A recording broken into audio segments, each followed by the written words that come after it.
Hey everyone, welcome to my channel, Meeting Wellness. And today I am meeting with, this is Rich at Air2Ground Farms, and Shelly will be joining us shortly. Hey Rich, thanks so much for coming on. Hello, thanks for having us, Christy. Absolutely. I recently bought a half beef from my own local farmer. So when I found your channel, I was like, oh my gosh, I have to reach out to them because I want to hear all about regenerative farming and how it works and what the life must be like for you. I personally grew up in the suburbs and just have no clue. Yeah, great. um, We're happy to talk. Excellent. I would love to hear all about your personal journey, how you ended up eating in a more healthy way, because I think you guys eat like a keto style diet. And then how did you end up as a regenerative farmer? I think that's pretty fantastic. Yeah, sure. So to start, Shelly and I were high school sweethearts. From there, shortly after college, about a couple of years after college, we went into the United States Air Force, where I was a fighter pilot. And the last 5 years that I was in the Air Force, I was stationed at the Pentagon. So we started our healthful eating journey while I was stationed there at the Pentagon. We were in Washington, D.C., sort of in and around the D.C. area for that last 5 years. Um, it was, let's see, I guess it's important. I was diagnosed with Crohn's disease when I was in 2013, when I was stationed in Idaho. And with that, I had a resection, and like it was one of those types of deals. And a, a a fighter pilot doctor friend of mine was constantly posting things about keto and using keto and making Crohn's better and healing Crohn's and keto this and that. And we really had no idea of what that even meant. And I started doing a little bit of research into it, uh, just because of that, to see, is this something that would help my gut issues that I had. So it was February of 2019 was when we decided to do keto. And it was one where I sort of talked Shelly into it. We weren't certain about it, but we decided that we would give it a try and have not gone back since. So in so started keto February of 19, and fairly immediately saw all of the standard keto benefits. Brain fog goes away, more energy, like all like we were quintessential keto people, like all of the things that you normally hear or read about, we experienced. And then by um, so either February or March of 2020, we transitioned to more of a carnivore lifestyle. We never removed dairy, so we didn't make it like to the lion diet or pure carnivore, but we ate mostly meat and dairy. That was about the extent of it, and we stayed there until after we had moved here to Missouri in 2021. Your comment about buying half a beef. For us, this the journey sort of started. We grew up in a small town, so having beef in a freezer was always something that we sort of grew up with, but not since we were adults. We never did that. But we had ordered a beef in the fall of 2019 and put it in our freezer in February of 2020. And it was about 2 weeks before the nation shut down. Washington, D.C. shut down for all of the pandemic. And there was no food in our grocery stores. And even at the military commissaries, if there was meat there, you were limited to one pack of meat. So no, sorry. You were limited to one pack of meat, but we had an entire freezer full of beef. We had just gotten a whole hog and a whole beef, and that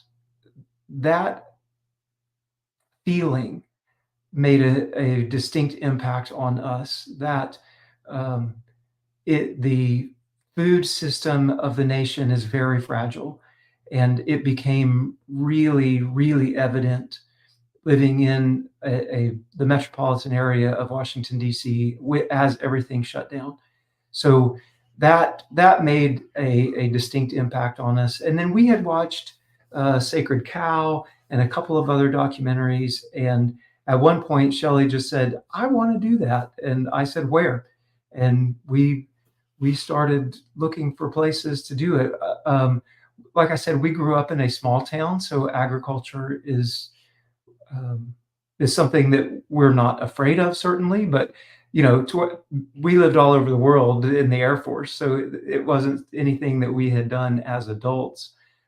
It was just something that we knew that we wanted good food. And I was getting to the point in my career where I was um, sort of done with Department of Defense type activities. And so yeah, come on in. Yeah. Yes, ma'am. Yeah. So we we uh we had moved here to Missouri, or we wanted to do this. We knew we wanted good food, and we decided that if we weren't going to do defense related things, why not give this a try and do it ourselves? And we had been following Joel Salatin for a while, and like we knew of this whole regenerative farming thing, but we really didn't know how or anything about it. And honestly, we just started reading books and watching documentaries and watching videos and just consuming all of the information that we could find on regenerative farming.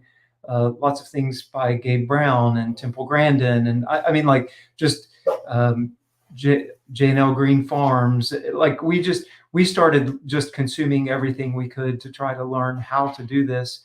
And then as we started thinking about it, we knew we wanted pigs, so we started there. We want to grow pork, and we looked at, okay, how many pigs would we need? We would probably need, I don't know, 2 to 3 a year.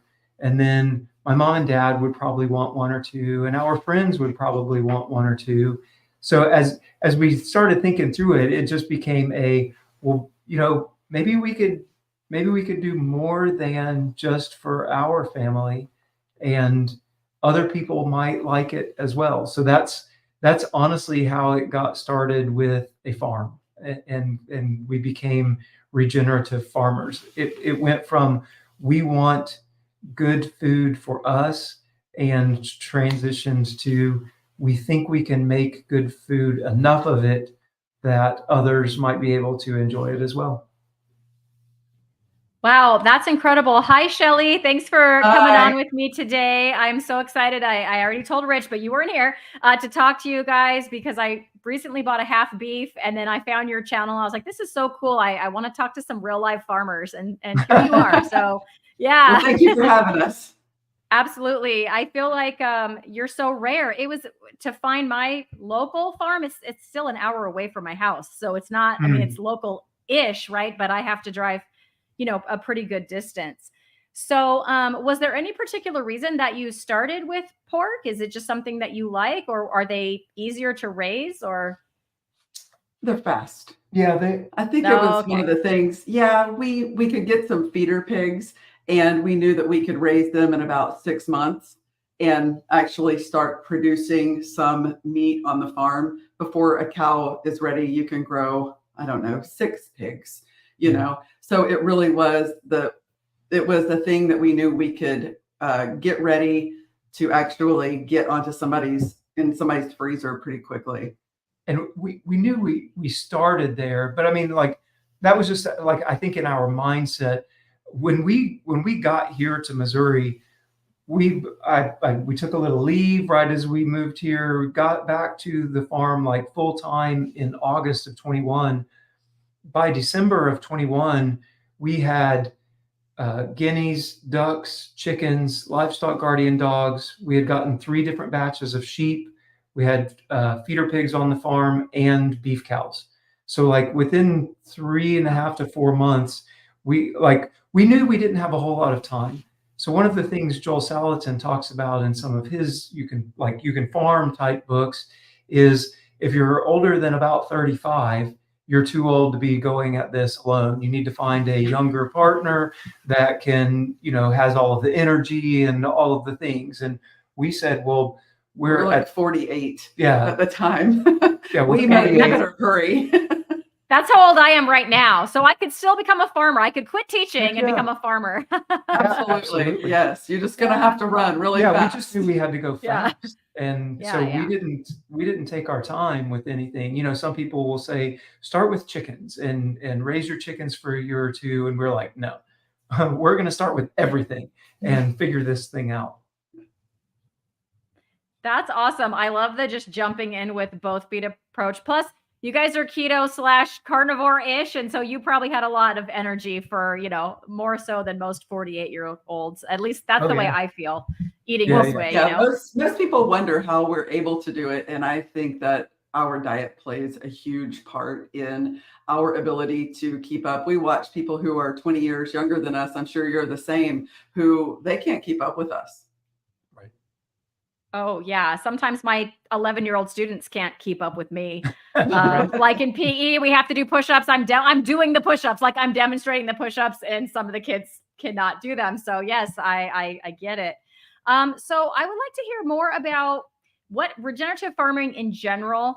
I mean, I have a general idea of why it's better, that it's obviously better for the animals, better for the environment. But can you get into some of the specifics of that and what makes it such an ideal way to be using our land? Go ahead. Yes, from the animals' perspective, we could start there. Okay. Joel Salatin again talks about the pigness of a pig. The idea of this regenerative style of farming is all of the animals get to be what they were meant to be in nature. So our pigs live in the forest. Right now, the acorns are falling, and they've cut down on the amount of food that they're eating because they are just consuming the acorns. The chickens are out, like our meat birds are on pasture. We move them to fresh grass every day. So they're eating grass and bugs and worms. And our layer birds are, I don't know, we've got about 80 birds, and they've probably got a half acre that they run around in with some trees and bushes and grass. And I mean, they just get to be chickens. The same thing, the sheep are ruminant animals. They live on the pasture, as do the cows. Nothing is confined to an area that is abnormal for that animal. So that, I think, is an important part as far as the animals go. Mm-hmm. And for the land, we can take, let's say, a batch of pigs, and you've got 10 feeder pigs, and we're going to move them whenever we decide as the farmers that the land has been impacted enough, they will go in and they will clear out the briars and the brambles of a tree or wooded area.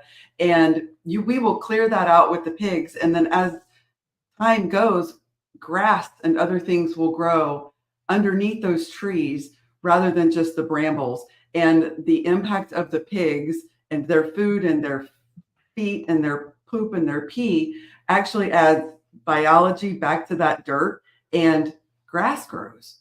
And it's a phenomenal thing to see land go from kind of weedy and unusable to usable through using animals to honestly just change the land. Yeah, our meat birds, we call them beef chickens. There's a story there.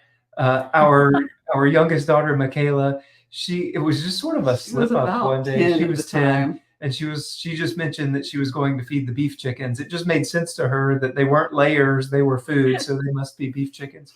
So our beef chickens, we move them daily through the pasture, and what you'll see is it looks really bad when they leave, and the grass is trampled, and there's a lot of chicken poop left there.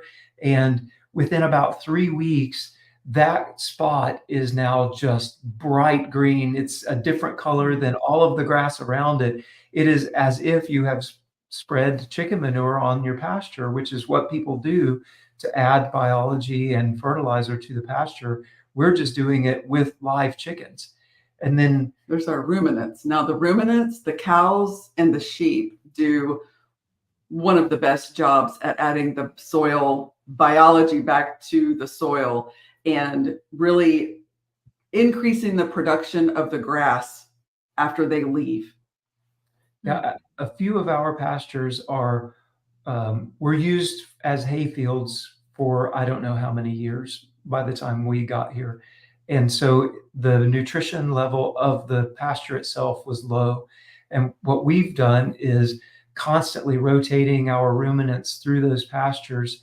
And over the 3 years, they have gone from really sticky, weedy, not much grass type pastures to fairly lush, still a few saplings, but like they're actually growing grass. And one of the things that we'll do on our worst pastures is we will winter the ruminants on those pastures. And so this last year, we took an area, it was probably 8 acres, and we had 30 cows and 80 sheep spent about 4 months of their winter time there, where we unrolled 130,000 pounds of hay. And so it was just over 4 months. We gave them a bale of hay per day at about 1,000 pounds per bale. So you've got all of that animal impact plus all of that carbon from the hay. And the hay, when he says unroll the hay, we actually take the big round bales and we hook them up to a trailer with big spikes going into the bale and put that bale on the ground and then drag it behind a UTV or a side-by-side really quickly through the pasture, and it unrolls it and it flies, hay flies everywhere. And you can see the seeds from the hay flying everywhere. So you are fertilizing because the cows are there and the sheep, and you are putting carbon down onto the soil to create more dirt over time. And you are seeding your pastures all at the same time. And we weren't quite sure. We did it for like 2 years. And by the second year, we were blown away by the results. Yeah, the first year we sort of spread the hay out everywhere, all over the farm. We were like, we don't want to impact anything too heavily. So we would unroll here and unroll there and unroll there. And we could see that the places where we had unrolled the hay were actually greener. They were looking better as the year progressed. So the second year, we decided to restrict that to a tighter area. And we had the sheep in a couple of areas through the winter and the cows in a couple of areas through the winter. And that did really well. So then last winter, we really combined the two of them, turned them into, we call it a flurd. It's a mix between the flock and the herd. And we turned them into a flurd, and we just held them right there. And man, and then what we did, like by the end of winter, it looked bad. Like it looked terrible. There was poop everywhere and there was hay everywhere. And it's like, man, I don't know. We may have just nail biter. By mid-April, that pasture just exploded. It has never had grass like that before. Our neighbors. I was going to say, our neighbors texted, and we passed them on the road, and they were like, we never thought we would see grass grow on that hill. And we've been watching you guys unroll hay all winter long for the past, year. And it's phenomenal. They're farmers too. They have cows, and they were just blown away by the amount of grass that's on that hill from doing that. And so wow. You mentioned the regenerative farming as far as the environment goes. And there's been quite a few studies on it, the amount of carbon that is sequestered into the ground with ruminant animals. So in doing it this way, where the animals are on pasture, where they're designed to be, you're actually capturing carbon in the plants that they're eating, and then the cows and sheep eat those plants, and then that then makes it back down into the ground. So you're actually taking carbon out of the air and sequestering it back into the ground. So it actually, in this style of farming, you're actually reducing greenhouse gases. The studies are showing that the although cows are terrible and bad for the environment, right? But in this method of farming, the cows actually sequester more carbon than they release. Yeah. Another thing that it does is as we add more ground cover to the soil, it becomes more water absorbent. And so the more water we can retain onto the property, the more lush the grass is. Water retention is huge for creating carbon sequestration. Yeah. And the more carbon you get into the ground, the more it retains water, and then just the grass itself being there helps to retain moisture as well, and it cools the soil. I mean, like there are a whole lot of benefits of making the pastures better. Wow. I mean, some of that stuff you just said I knew, but that was very I learned a lot. That was very detailed. Thank you. So when okay, first of all, how do you move chickens? Like, do they listen to you? I can't. I have a hard time moving 30 kids. No, check out we've got a couple of videos where you can see us actually moving the chickens. So they're called chicken tractors, and it's Joel Salatin's design. It's called a Salatin style tractor, and it sits about 2 feet off the ground. It's It sits on the ground. I'm sorry. It's 2 feet tall. It's about 2 feet high. It sits on the ground. Yes, it's about 2 feet high, 10 feet by 12 feet by 2 feet high, and it just has a couple of wires on each end of it. And so you just sort of scoot it along the ground about 10 feet today, 10 feet tomorrow, 10 feet the next day. Okay. Yeah, so we just go slow, and the chickens just walk forward, and we just scoot them along and move them to the next little square space. Yeah, when they're real young, we move them out of the brooder onto pasture, depending on the weather, anywhere from about 3.5 to 4.5 weeks old. And that first move, they don't know what's going on, and you just have to be pretty slow with them so you don't run over them. But then after that, they really it only takes a day or two of moving every day, and they're ready. As soon as you walk out there, they go to the front of the chicken tractor where they know they're going to get fresh grass and bugs. It's phenomenal to watch them because they'll all be laying around, just kind of doing chicken things, nothing. And as soon as we get out there, they get up, they get ready, they go forward, and we can put food back in front of them. But because chickens are really bug eaters, they spend the first, I don't even know because we leave, but a long enough time just scouring around, eating the bugs and the grass and all of the natural things that a chicken should be eating before they hit their feed, really. Yeah, and they did studies of health of chickens. A blade of grass a day makes a significant impact on the health of a bird. And when birds are raised in confinement type situations, they don't ever get grass. And so that's where you get the introduction of a lot of antibiotics and medicines, and that it has to be a sterile environment. Like, I dare you to go try to visit a Tyson chicken house, right? Like you're not allowed in because you're not sterile. And our birds are just living out on the pasture, and the fact that they're able to eat grass truly makes them healthier birds.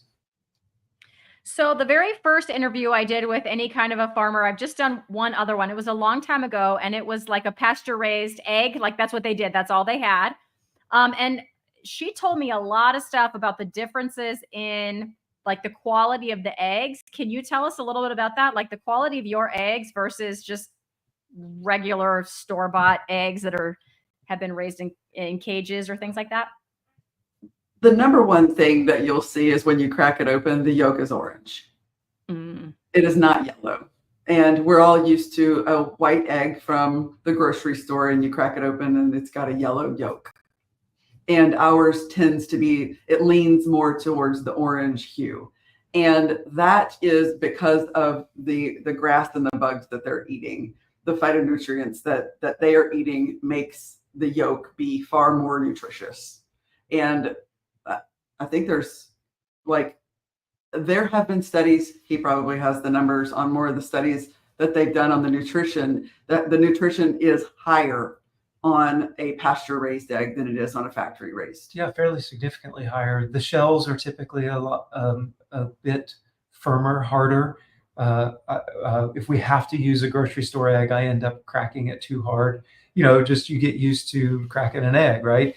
And it takes a little bit more to crack the eggs. There's definitely more nutrients. They aren't uniform. They're not uniform in size. No. They're not uniform in color. They're just a natural looking egg. It doesn't look like it was made in a factory. And because they're fresh, the yolks stand up. So you can, as you crack them, they don't sort of flatten out. They actually stand up. Like it's a firm orange yolk. And I mean, like the owner of our local health food store, who obviously sells eggs in her store, comes to our store to buy eggs. Wow. Well, that's an endorsement right there, if I ever heard one. Right. I know after I interviewed the egg farmer, I switched right then. I spend the money on the pasture raised, even though here in California it's like, I don't know, triple the price. Yeah. No kidding. But I'm convinced that the nutrition is that much better. For me and my family. So if you haven't done that yet and you can all afford it, that is the one place that I do splurge and recommend that people splurge. So I wanted to ask, can you give us like a little day in the life? Like, what does it look like for you each day? When do you have to get up? What do you do? Is there a routine that you do? Yeah. Well, we get up about 5 and we have coffee because we have to. A couple of cups of coffee. And we started this lifestyle so that we could spend time together and grow good food. So taking a moment in the mornings is important to us to hang out and talk about what we're going to do for the day, because there are so many different enterprises and animal operations that we have going on. Who really needs attention today? What do we need to accomplish?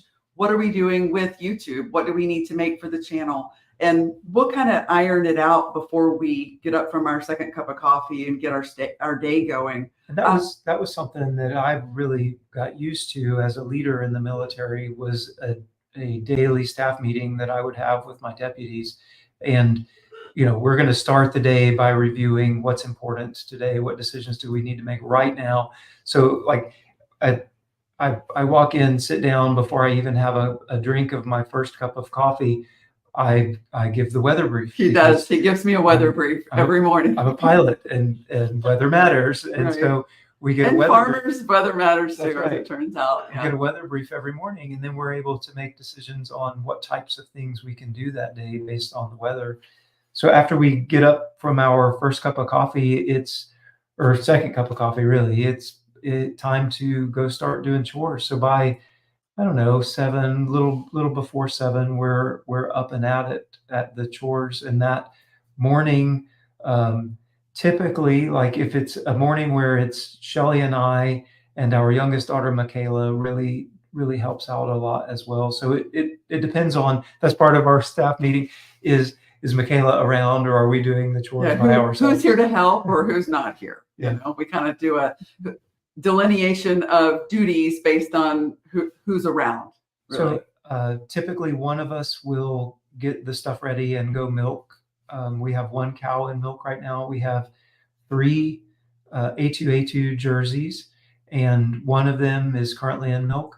So we're milking her twice a day. So the day starts with milking Happy, is her name. And then the other one of us will typically start loading food buckets, and we carry food around a lot of the farm. That, by the way, the difference between a rancher and a farmer: the rancher, the food goes and gets its own food, or the animal gets its own food, and the farmer brings food to the animals. So we end up hauling, like, I think we feed about 300 pounds a day to pigs. Each batch of chickens gets about 25 to 30 pounds of food a day, 50 pounds to our ram lambs, 50 pounds to our ewes. Like, so we're hauling quite a bit of feed around. So while one person is milking, the other person is, buckets full of feed and going down and feeding the pigs and watering them, feeding the ram lambs, feeding the layer chickens. By the time, say, a lot of times Shelly will go milk and I'll go do that. By the time she gets back from milking and pours up the milk, it'll be time to go move the beef chickens. And after we move the beef chickens, typically it'll be go feed the ewes. We give our ewes a little bit of extra food. Our pastures still aren't good enough to support sheep without a little bit of supplementation. So we do supplement them. And then we have 7 livestock guardian dogs, and they get fed at different points through the morning as well. So we're normally finished with morning chores by 9-ish. Yeah. 9:30. And then if the store's open, our store is open Tuesday through Saturday. So that also affects what we have time to do during the day. So from about 9 until noon, that's the time that we have to eat and do whatever type of project we have at the farm.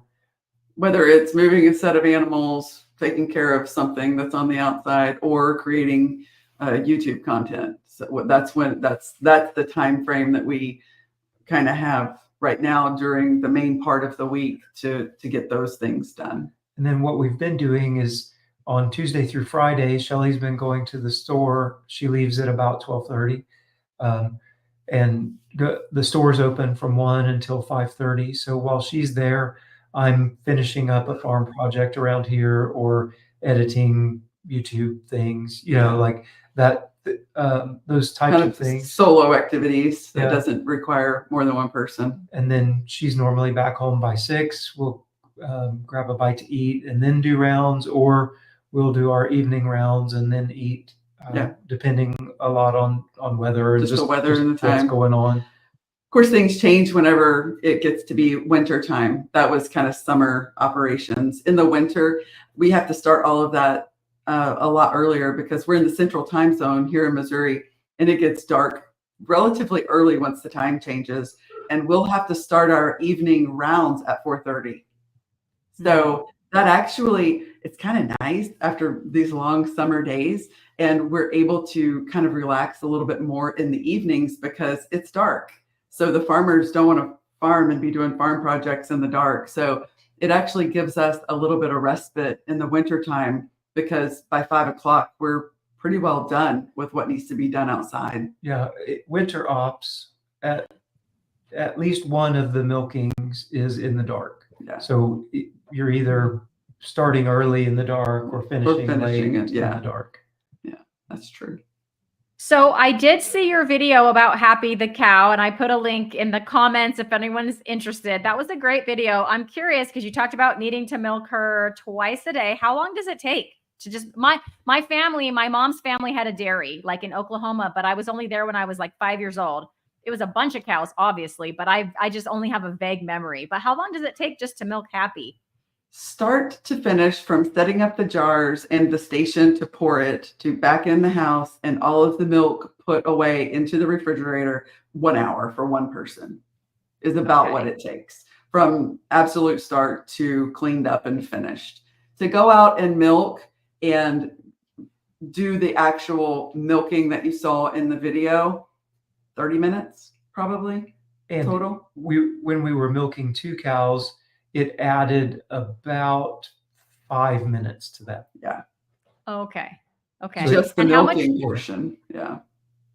How much milk do you get in each time you milk the cow? It varies, but roughly 2 to 3 gallons. If she's being stingy, we may only get like just under 2 gallons.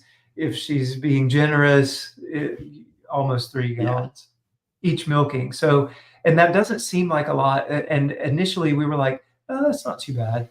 And then, within a week though, you're at like close to 40 gallons, right. And now all of a sudden it's like, oh, yes, that's a lot. Yeah. So So we, oh, sorry. Go ahead. no, I was just going to say we do have customers that buy raw milk from us. So in Missouri, unlike California, no, Susie Q, it's good to see you. No, actually, we can't sell it in our store.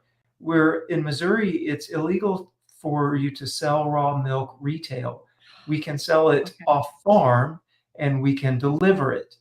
And I know California, you're able to buy milk retail, raw milk retail, and Yes, it's we are. it's made it through the Missouri House of Representatives, and it is in the Missouri Senate now to be able to sell raw milk retail, but we're not there yet. So we can sell off farm, and we've got a little station set up where people just stop by the farm and they come in, they pick up, they leave their old jars, they get their new jars, they leave the money, and Off they go. off they go. So that we do that. We've got a few customers that do that where they just come to the farm and get it. We're a bit off the beaten path. We're, a few miles down a dirt road. So, As farms tend to be off the beaten path. and then other Yeah. customers, we meet them in different areas and are able to deliver it to them. Okay. So in California, you are right. We can buy raw dairy. I don't know of any local farms that I could just go to. I maybe need to look a little harder, but I really don't know of any. There's one dairy close, but they don't sell raw. So if I want to go to a store, I can find it. It's in there, but I'm not kidding when I tell you it's 18 or so dollars a gallon. So Yeah. can you tell me the difference between so my son went carnivore and he also does dairy still like you do. And he does drink whole milk, but I can't afford the raw. Can you talk to me about the health benefits of raw versus pasteurized and should I spring for the $18 a gallon milk? That's expensive. No, I mean, It is expensive, out the but door. That's expensive. to me, the health benefits are more significant than eggs. Oh yeah, But, store-bought Wow. eggs to pasture-raised eggs, if you're comparing yeah. raw milk to pasteurized milk, to me, the difference is way more significant. It's night and day. So unpasteurized milk has all of the probiotics left in the milk. It has all of the healing and good gut bacteria that we need. It's still in the milk. And as soon as they pasteurize it and heat it up, it kills everything. You have sugar water at that point. So it does still have some, It has obviously some of the some, vitamins and minerals are left. right. but Well, they they are- fortify it as well, too. They are Yeah. less bioavailable, so our body has a more difficult time digesting them without all of the other enzymes that are in the raw milk. A lot of times the lactose intolerant people, if they genuinely do have a problem digesting it, oftentimes drinking raw milk will make it to where they have the bacteria to help them and the lactase to help them digest the milk. And without that, that's when they struggle. Yeah, so there's a bacteria that is in the milk that actually produces lactase in our guts, and that lactase then allows us to digest the lactose. And you lose that when you pasteurize it. And that I mentioned A2A2 is a pretty big deal as well. So it's the type of protein that's in the milk.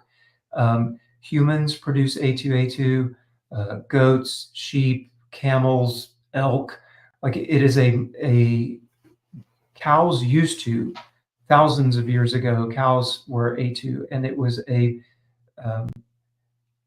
just a genetic mutation that happened and introduced A1 protein into cows. And so now what you have is about 70% of jerseys are A2. About 70% of Holsteins are A1. So your normal dairy, you mix all of it into a big vat, and so you have a mixture of A1 and A2 proteins. And the A1 protein, when it makes it into your gut, it binds to the opioid receptors in your gut, and it's like taking a drug in that it slows down your digestion. So that A1 protein causes your gut digestion to actually slow down. Peristalsis slows. It's like taking an opioid, you end up with gut problems, and sometimes it's a morphine-like yeah. behavior that it has once it's in your system. And so it slows things down. And so a lot of people that think that they are lactose intolerant actually are A1 intolerant. And when they drink A2 milk, they find all of a sudden dairy products are okay for them, and cheese is okay, and butter is okay made from A2 milk, because that A2 protein does not slow down digestion. And it's actually just that slow digestion that causes the bloating and the gas, and a lot of the discomfort that people get with dairy is more to do with the A1 protein than it is with lactose, which is what they normally say. Wow, I've totally heard carnivores talking about A2 milk, this or that, and I knew there was A1 and A2, but and I knew A2 was better. But thank you for that explanation, because that was awesome. I didn't know all of that. I wonder if just switching my son to A2 milk, even if I can't afford the raw, Right. I'm sure even just doing that would be a step better. I think so. Yes. And there are places that have transitioned, like Brahms. I don't know if you have Brahms in California, but Brahms is a dairy. We're in Oklahoma primarily. Oh, okay. They're a dairy and retail chain, and their milk is all A2. So they've transitioned all of their herds to A2 cows. There is a website, realmilk.com, where they have farms can register with Real Milk all over the nation. You can find farms who sell their Weston A. Price Foundation. Sell their raw milk from that website. You might be able to find a farmer near you who sells it that isn't retail, because that would I would imagine that would reduce the cost if it was not in a retail store. Yeah, I just went to the site and put it in the chat real quick for people. And after this live stream, I'm going to go check. I definitely saw some little red pins in California. So we'll see if they're in Southern California. Anywhere near me, I'm going to check it out. Thank you for that resource. We have some questions from some of our viewers. And the first one comes from Josephine. She's asking, with the sheep, how often do you need to shear their coats? She hopes she said that right, LOL. That's how I feel, Josephine. I feel like I'm asking kindergarten questions. But hey, that's my level of knowledge. Okay. Well, that's a great question. And we do not shear our sheep. We raise Katahdin hair sheep. And their hair sheep, they do have wool, but they shed their wool every year on their own. And they almost, a lot of people think we have goats because their hair is short, especially in the summertime. And you can't quite tell from a distance what you have. And they just look a little bit more like a goat, but they're called hair sheep. So they do not have to be sheared.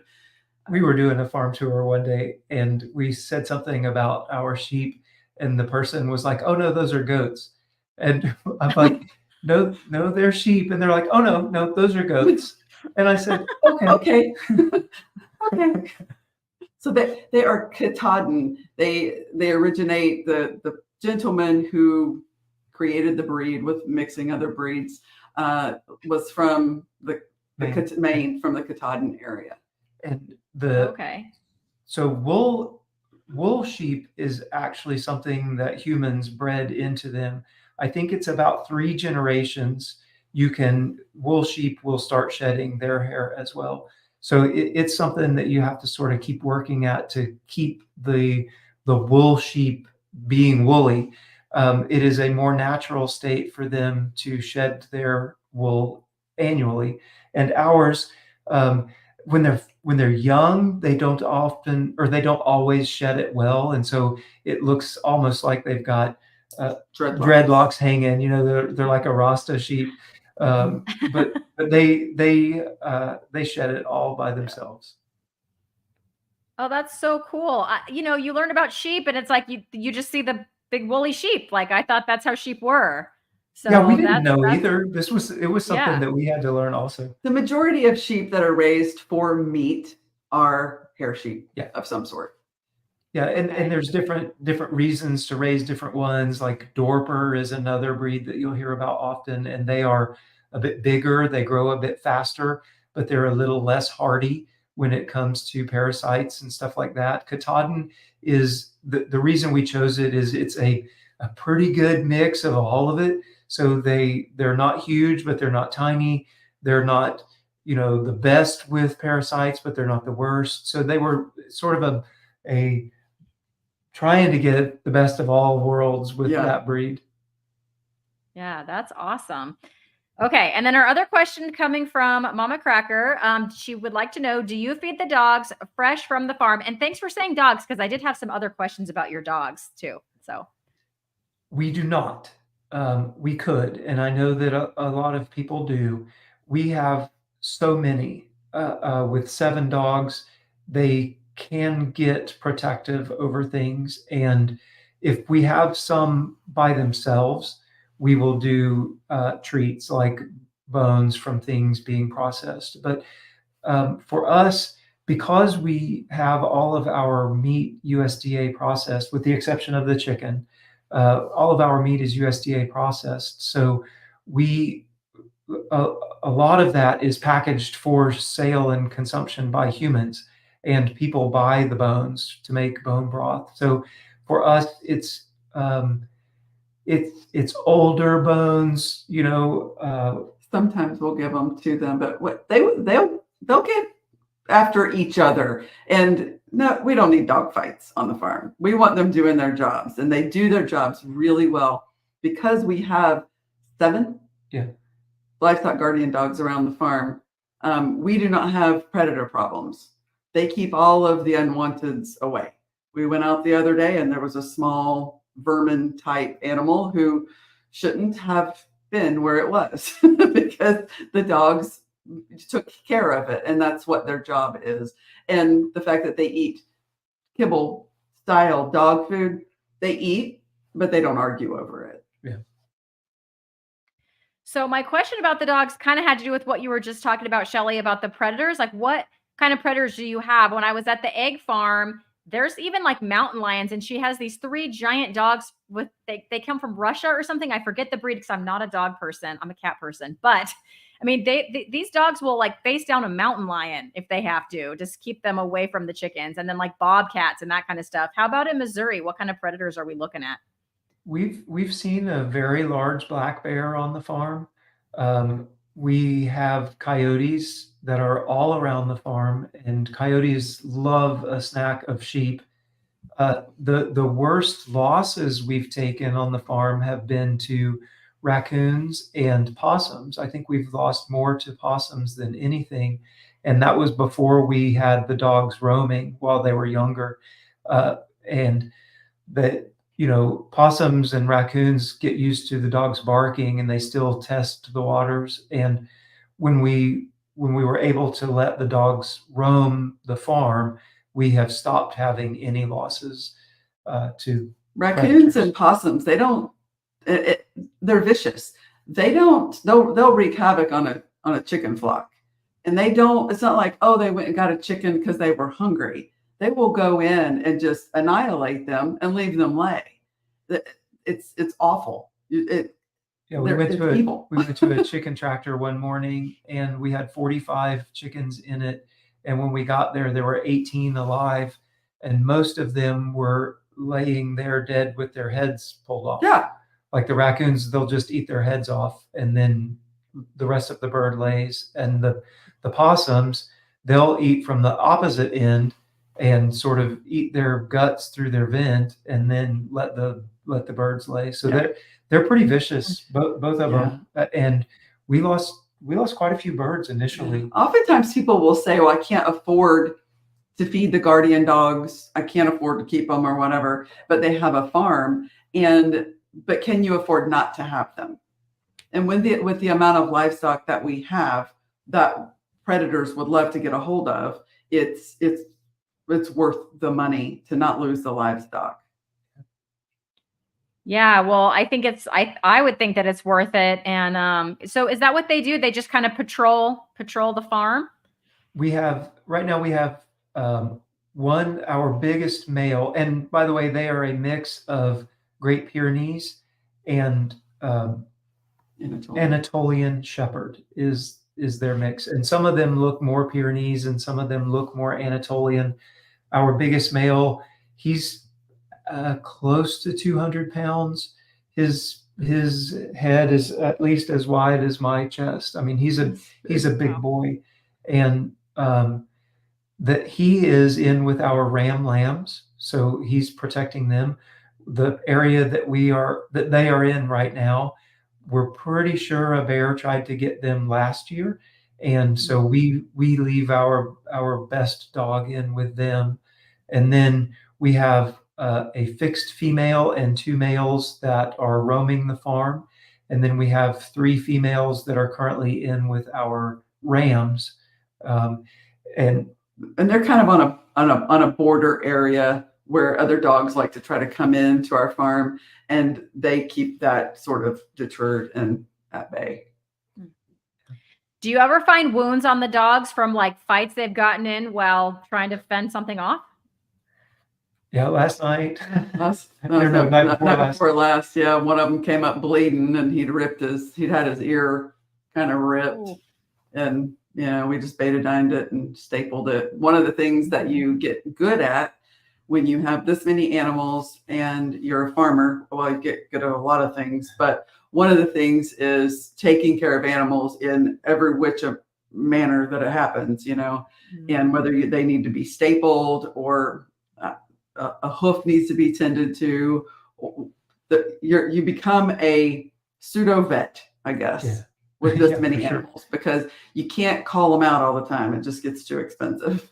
And the vets, like the rules have changed a lot about, buying antibiotics and stuff like that. But the local vets, as long as they have seen your animals, have been to your farm, it becomes a lot easier to get medicines so that you can take care of things for yourself. Yeah.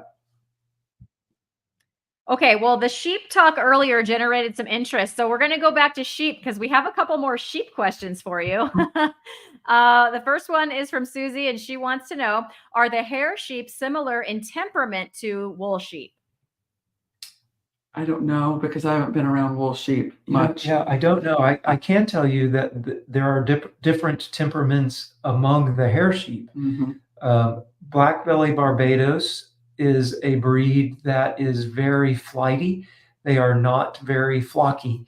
So that the different breeds flock up. Yeah, different breeds of sheep do behave differently, and some of them are like they will go quickly into a flock, and that's their defense mechanism. And then others of them are more just like they'll disperse. And ours are sort of, again, an in-between. They like to be together, but they will also roam a bit. And I don't know about wool sheep. I wish I've watched them. They look like they flock up really well and that they're all fluffy and sweet. And sometimes I think ours don't flock up very well and they're crazy. Yeah. That's how I feel sometimes. I've watched the dogs, dogs moving sheep. And when you see dogs moving sheep, it's always wool breeds. Yeah. And I've thought, I don't know that our sheep would move like that. I don't know that they would either. I think some of them might kind of flight. Yeah. Interesting. Okay, so this is the carnivore teacher. His name is John. He would like to know, do you extract the lanolin to sell or use for anything? We do not. Is there lanolin in hair sheep? There is, yeah. Okay. Typically you see it's in like where their back legs meet their belly. You'll see the lanolin there, and it just looks like wax. It looks waxy, kind of crusty, waxy on the insides of their legs, kind of back near where their udders are. Yeah. But no, we do not. We don't do anything with it. I suppose we could. Yeah. Like our sheep, though, like most of the animals on the farm, we want them to be what they are. So like we handle them as little as possible. We're not with them all the time. Like we see them every day, but we're not handling and touching them. It would make things a lot easier, I think, with the sheep if you like brought them into a barn and you did those types of things with them. But ours, they're just out on pasture, Yeah. and naturally the lanolin sits right where the lamb's face is when they're nursing. And so that's one of the things that allows the ewe and the lamb to bond, is that smell that the lamb gets from that waxy substance, that lanolin right there with the ewe. And then the ewe knows that that's her lamb. And that's a crazy time of year, by the way, when you've got 50 ewes and 60 or so lambs, and they're not smart animals.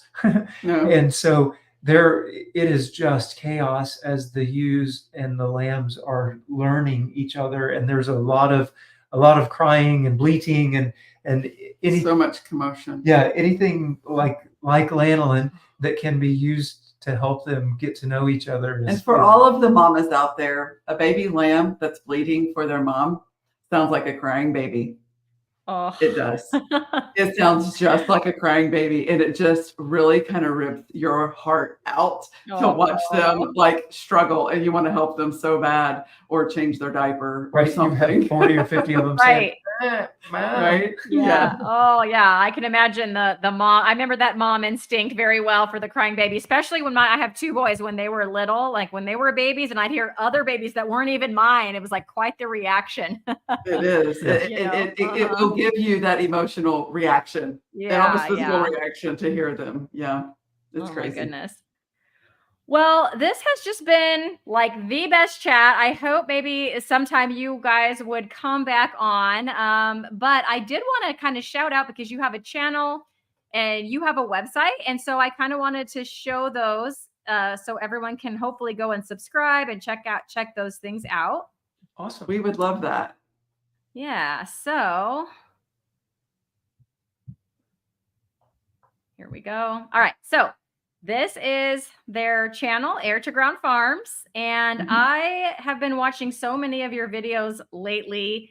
I feel like you have a few kind of topics that you cover. Sometimes it's diet, sometimes it's things that are going on the farm, and then sometimes it's things that are going on in like the farming world and the different bills and government, influence over farming, which I just find endlessly fascinating. So if you're watching now, go over here and give them a sub and check out their content, because I find it just every time your video pops up in my feed, I'm like, oh, woohoo, another one. And I'm very excited to watch. So I hope that everyone will go and do that. Okay. And then let's see. Yes, I hit the right button. And then I also wanted to show your website. Can you, while I'm pulling that up, will you tell us what is the purpose of your website? Like what's on there? And why do you have a website? Yeah. So initially it was really just to get the word out of who we are and what we're doing. And before too long, we had created an online store. And so we were shipping our meat products across the country through our online store. And I write a blog, and I think, goodness, I've gotten 300 and something blogs, I believe. So I have gone from a daily blog to a weekly blog, and it is typically what's happening on the farm, followed by musings. Typically, well, I don't know that there's even a typical. Whatever's banging around inside my brain, it ends up being in the blog. And so it was all about that. And then when we opened the meat store at the end of June, we created another website, Air2Ground Meats. And so now the shopping section of what you're looking at there, where it says Air2Ground Meats Shop, that will take you to our Air2Ground Meats website, where all of our meat products are now. And we do orders and delivery and shipping through that website. So if someone wanted to order from, let's say, California, could someone do that? And how would that work? Yeah, absolutely. We cannot, so we can't ship our dairy We cannot. Thank you for your sub. We cannot. We can't ship our chicken because it's not USDA inspected. So we could ship pork, lamb, or beef, and you just go on and order. Really, we try to ship out on Mondays or Tuesdays. We found we tried to do a Wednesday, and it didn't work out for us. We shipped to some family down in Florida, and we ended up. Yeah, it didn't work. It didn't work. It didn't work. So, Mondays and Tuesdays. That gives UPS. We do 2-day air. It comes to you. UPS 2-day air. That's the only thing we'll use at this point. And we ship it on Monday and Tuesday just to ensure that UPS can get it there, that there's no holiday or that gets to the weekend and then they say, oh, sorry. And, it's meat. So it really needs to make it to its owner quickly. And one of the things, if you'll notice on a lot of our podcasts, especially recently, we talk about support your local farmer, support your local farmer. Like, we would encourage you wherever you're at and watching from, so find a local farmer and support those guys. And if you can't, we are way happy to ship you meat. Like, it's not that. It's just, I mean, we can't, we went through so many different options to try to figure out how to do this. We started charging for shipping, and we started getting the feedback, people want free shipping. They don't want to pay for shipping. So we're like, okay, so we artificially inflated our prices of the products so that we could handle the cost of shipping. Well, then our local customers were paying artificially inflated prices to cover the cost of shipping. And so you can see the turmoil that goes on with it. But we finally did get it ironed out, and we can and we will 100% ship it to you. 2-day air. But we highly encourage people to find a local farmer, someone near you that's doing something like this. If you can't find one, we are happy to help you try to find one. Yeah, as you're posting different resources, eatwild.com is a really good resource, and they're looking for regenerative style, grass-based, pasture-based systems. So eatwild.com is another one, and they have a map function, and they've got it. Their map works really well, and you can scroll around on their map and find different farms that are doing things similar to us, and they'll list all of the different products that they have. Fantastic. And then there's a few more people. These are my, so Mama Cracker, she's on my channel. She just said to you, Susie as well, and John as well. And that's Mama Cracker is saying, great chat, thanks. And I would just, before we sign off, like to second that. Not only is the meat that I got from my local, I think I don't even know. I've been saying farmer, rancher, I don't really know, but all they do is beef. I think they might do some pork, I'm not sure, but I bought beef, and it was, not only is it more delicious, like it's just really good quality, but it was cheaper by far than anything that I can find in my grocery store. I think it was, or for sure, it was less than $6 a pound. Wow, that's fantastic. For what I got. Great. And it was, and it was great. And I, next time I split it with my mom and brother, but now my mom got a huge freezer. And so we're going to get a whole beef next time. So fantastic. That's great. I'll leave you with a little fact. There's a study recently. They took a McDonald's hamburger and they found over 1,300 strands of DNA in that hamburger from 1,300 different animals. If you buy beef from us, it's one animal. One cow. Wow. We process our beef one at a time. Yeah. So I would just encourage everybody, and I did a whole video on buying my half beef because it was a whole, like, it's all new, right? It's a little weird. It's like, what am I even doing? The process was kind of a mystery because I don't know how smooth you have your process. It's not that it's not smooth. It's just that they're very small, and you can't even really order on their website. You have to like either text her or email her. It's like that, right? And so it's not really well kind of laid out, and it just, one thing happens and the next thing happens, and you just kind of go through it until you got your beef. Now that I've done it once, we found that when we ordered whole animals as well, and we didn't like that. So in our mind, the way we the way we thought about it was concierge. We want a concierge ordering system. So we will deal, if you are ordering from us, we will deal with you. And I have built our own cut sheets. So I don't even use our local butcher's cut sheets. I have my own cut sheet, and Okay. I'll email that to you. And then you and I will talk about it, about the cuts and why you might want it this or that, and how thick you want things and how you want it packaged and like all of that. We'll go through all of that. Then I will take your cut sheet. I take that then to the butcher because I deal with them all the time. I know what types of questions they ask and what types of things I want to tell them. And then we go pick up your meat and deliver it to you. Wow. Yeah, I had to go to the butcher and pick it up.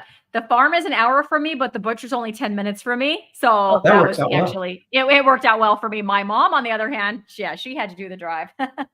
But anyways, Yeah. yeah. Thank you again so much for coming on. I hope we can do this again. To everyone watching, thank you so much. If you're watching the replay, drop me a comment down below. Let me know, are you planning on supporting your local farmer, or have you in the past? Thanks so much, everybody. Thank Bye. you. Thank you, Christine. Bye-bye.